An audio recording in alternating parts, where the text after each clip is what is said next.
Ok, donc on se retrouve ici, j'ai juste effacé ce qu'on avait écrit précédemment dans le fichier JS. On va voir la condition switch. On va utiliser un switch en JavaScript. Alors qu'est-ce que c'est qu'un switch?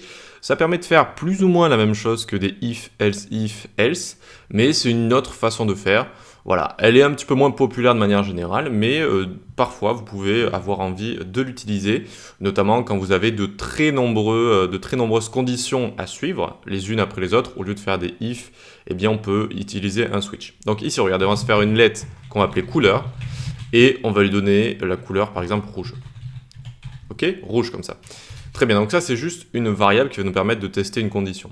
Ensuite, on va se créer le switch. Donc on y va, switch, hop. Et il va prendre en compte une valeur et ou une variable qui fait référence à une valeur. D'accord? Donc couleur ici. Tac, très bien. Ensuite, on va pouvoir mettre des cases ici. Donc c'est des cas en français. Et donc case par exemple vert, 2 points. Hop, on passe à la ligne et on va loguer un prix par exemple. On imagine qu'on est sur un site de t-shirt ou quoi que ce soit. Et donc le prix pour un t-shirt vert, ce sera 19,99. Voilà. Et ensuite, on fait le break ici. Break, ça permet de passer à une autre case, d'accord? Donc hop, nouveau cas rouge, 2 points, on n'oublie pas, tac, et on va loguer ici le prix, 17,99, hop, nickel. Ensuite, ici, on break à nouveau, et c'est comme ça qu'en fait, on fait autant de cas qu'on veut, d'accord? Ici, on va mettre par exemple blanc. Blanc, log, tac, et on va mettre un prix 15,99.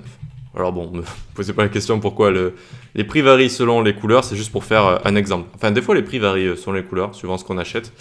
Et on va avoir un cas par défaut, ce sera, imaginons notre variable ici n'est ni vert, rouge, blanc, etc. Eh bien on va écrire ici default, et on va mettre log, ici, désolé.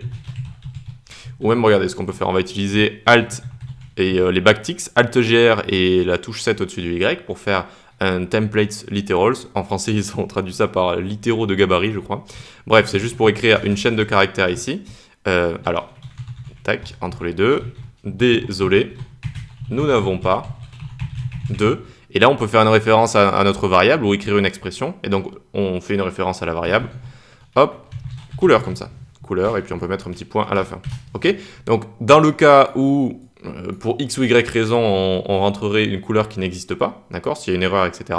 Eh bien, on dit, désolé, nous n'avons pas de, et notre variable couleur juste ici. Ok? Donc, testons, on va ouvrir ici notre console, tac, et on voit que le prix, il est de 17,99. Et c'est normal, vu qu'on a mis rouge ici, on a mis rouge, et donc, directement, ça fait référence à ça. Si j'avais mis vert, voyons voir, hop, eh bien, on a le prix du vert, et si j'avais mis blanc, on a le prix du blanc. Ok, alors là vous voyez que j'ai mis des apostrophes ici et des guillemets là, bon ça n'a pas vraiment d'importance. C'est vrai que je suis habitué dans le console log à mettre des guillemets, et en général quand ça représente des valeurs, je mets des apostrophes. Enfin tout dépend.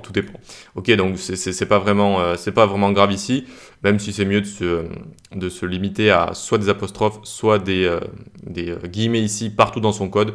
C'est un petit peu plus logique. Donc ici, très bien, notre switch fonctionne, et vous voyez qu'en fait c'est une suite de conditions, toute simple. C'est comme si ici on avait écrit des if et else if, etc. Et le défaut c'est le else si vous voulez. Voilà. C'est une autre manière de faire. Voilà, c'est le switch qui permet ça. Ok, donc on va pouvoir passer à la suite.